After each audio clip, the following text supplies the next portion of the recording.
Hey guys, we're making an Asian slaw today. Alright, let's start by chopping up purple cabbage, carrots, red pepper, edamame, mango, and some cilantro. Now in boiling water, we can put 2 chicken thighs in, boil it for 12 minutes, and then we're going to shred it with hands. For the dressing, add sesame paste or peanut butter, rice vinegar, mix it all in, and then add water to mix it well again. Then we can add the soy sauce, some honey, and a squeeze of lime. You can use lemon if you want, if you don't have lime, and mix well again.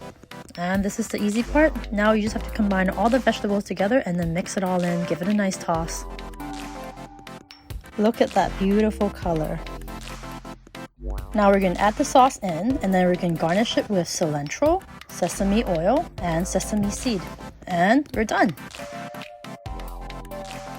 This is a great salad for parties, for picnic, you name it. It's great for the summer. Hope you enjoy, and see you next time.